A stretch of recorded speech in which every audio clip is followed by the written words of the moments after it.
All right, welcome to week 2 recap. I would say week 3 preview, but I kind of missed on a day to be able to do that. But we'll kind of get into what's gone on in the one day that teams have played since there's no NBA action tonight. It'll be the same leading into tomorrow. Week 2 recap. First off, I want to recap. I was the matchup I saw first on the scoreboard, and I lost. I lost by a good margin. Moscow Muskrats, led by Nick Helms, they beat me 331 to 247. So that was quite the butt whooping there. Next, Prestige Worldwide defeated the Calvertsville Flamers. They beat them by 42 points, 348 to 306. Next, International Pussycats defeated Saskatchewan Blue Beavers by 28, 334 to 306. Cuckolders defeated Albuquerque DEA 379 to 340. High scoring matchup there. Just ran into a buzzsaw with the Cuckolders there. Albuquerque did. So that's just the way that goes sometimes. And another matchup where a team kind of just ran into a buzzsaw and lost. The Swish Kebab scored 365 to defeat the San Antonio Trash Pandas. So that kind of breaks down the matchups of last week. I kind of want to get into Team of the Week, which also helps kind of show you what happened there. Luka Doncic made his second time Team of the Week already this year through 2 weeks with a 58-point performance for Selma, previously San Antonio, now Selma Trash Pandas. Donovan Mitchell made his first appearance on the Team of the Week for the Moscow Muskrats with a 49-point performance. Kawhi Leonard of the Swish Kebabs with a 47-point performance helped lead them to their 38-point win. Anthony Davis made his second appearance in as many weeks as well for the Saskatchewan Blue Beavers with a 52-point performance, while Nikola Jokic made his second appearance as well again with a 53-point performance for the Cuckolders. As far as matchups go last week, my team was obviously the worst, not even close. Everybody else scored 300 points, and we just weren't even close. Pretty pathetic. Definitely need Ja Morant back if my team's going to make any sort of movement, I feel like. But we'll see where that goes in the coming weeks. If nothing improves, probably going to have to look at kind of restructuring my roster, get it built for the future. Since this is a dynasty league, that'll be important. And not really worry about this year, unfortunately, which sucks. I wanted to have a team that could compete, but it doesn't look like I'm going to. So, like I said earlier, I alluded to it. San Antonio Trash Pandas have relocated to Selma. After a one loss, it's kind of sad to see that. It's sad to see the San Antonio community probably gave up on them. But Swish Kebabs just ran them out of town. Pretty bad. Let's get into the rankings. I would say power rankings, but it's just kind of our league rankings that I come up with on my own. So number 1 overall team, I have Prestige Worldwide, led by AJ Sipes. They're 2-0. They're one of 2 teams that are still undefeated, and I think that they're going to be a tough team to beat this year. Very consistent top to bottom. Like I said, they have the entire Suns big 3, so Suns play well. They probably played well too.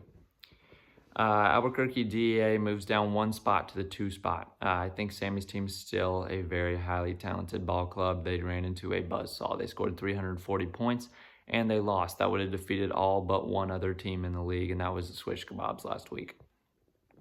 The Cuckolders, I have them up 1 spot to the 3. Isaac's team really pieced it together last week, went off. I expect them to do that many times this year. I think they're going to be a tough team to beat in any circumstance with Nikola Jokic running the show there. At 4, moving down 1 spot, I have the Selma Trash Pandas. They did lose last week, but they scored 327, and kind of like Albuquerque DEA, that would have beat a lot of teams. It just didn't beat the team they played, unfortunately. And so they moved down 1 to the 4 spot. At 5, I have the highest jump of the week here. I have the International Pussycats, who are the other undefeated team, moving up 4 spots from the 9 spot. Hand up, sorry. I heavily underestimated them coming into the year. They are a playoff team if all pans out and they continue to score the way they are. Very talented, top to bottom. Ready now. I thought it was going to be a team that was going to be ready years from now, but they're ready now. So it's one to watch for sure. And I have them at the 5 spot now. At the 6 for the 3rd straight week. Sorry, Carmichael here. I have the Swish Kebabs. They're looking to move up, and they're close to it. If they put together another win this week, I could definitely see them moving up, considering they play the Cuckolders. So they would move up into a really higher spot. They got a tough matchup this week. We'll see how that pans out for them. At the 7th spot, I have the Moscow Muskrats, led by Nick Helms, like I said. Defeated me last week by a wide margin. Put up a really good performance. I think his team's much better than I anticipated as well. Moving down 3 spots, I have the Saskatchewan Blue Beavers. Just kind of a mediocre week for the Nick Poe-led squad there. I think they are better than 7. At 8. I think they are better than 8. I think they'll move up throughout the season. But last week was just not their best performance. They'll be looking to bounce back this week. Calvertsville Flamers moving down 1 spot. One of 2 winless teams, and I'm the other one. I have Calvertsville at 9. I think they're better than my team, bar none. Wyatt leads them well. Scored 306 points last week, just lost. Anytime you score over 300, it's a solid week. At 10, I have the worst team in the league, and that's mine, and they are terrible. Top to bottom, just flat out embarrassing. No one has performed like I thought they would. Kind of thought Paulo was going to take that next jump. He's done absolutely nothing except for 1 decent game to do that. And the bench just wasn't productive at all. I kept trying to find good matchups, find when players were out, get their guys that are going to replace them in their lineups on their teams. And they would do nothing. So it was pretty frustrating last week.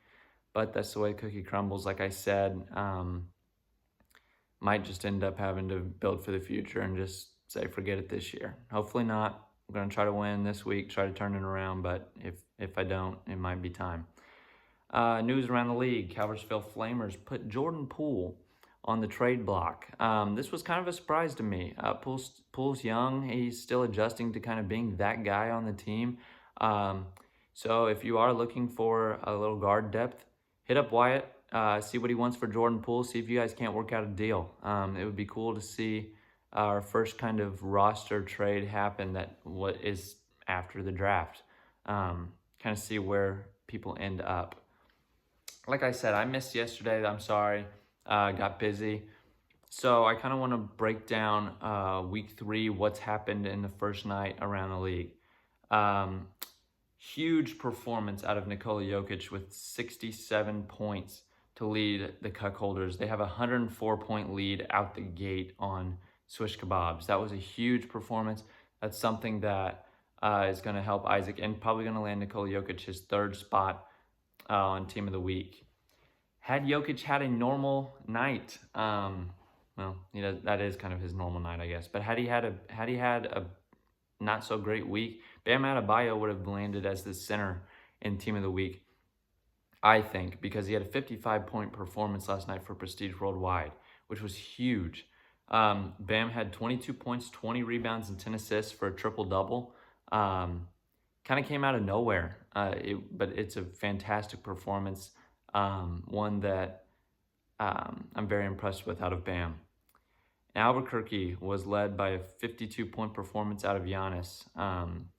This comes at a good time for Albuquerque. Like I said, they did take a loss last week to the Cuckolders, but they're looking to bounce back and continue to make waves in our league. But yeah, kind of looking at it, there's some teams that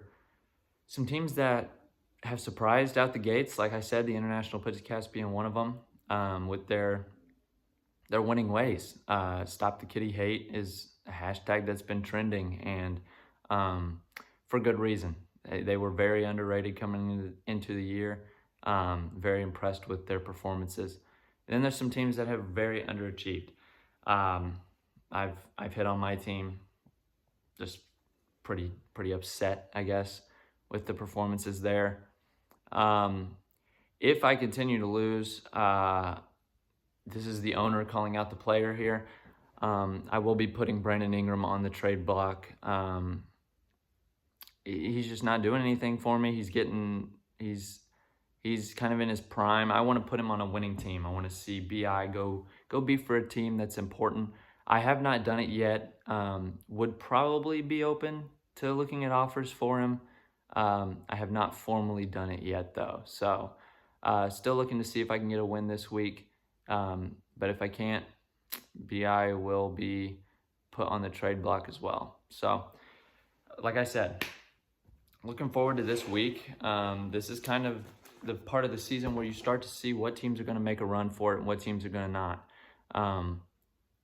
It's an important part of the year. Every matchup is important. Every point counts. We'll see where people end up at the end of the week. But this is a huge week looking at matchups, looking at where people stand in the standings. So looking forward to it. I will catch you guys on the next episode. I will likely be bringing on one of the owners to kind of chat about the league, chat about where we're at, and do my week 4 preview and week 3 recap on that episode as well. So appreciate y'all for tuning in. Looking forward to this week. Got a boring night around the NBA tonight with no games, but that's the way that goes with scheduling and stuff. So I will catch you guys on the next one. Appreciate it.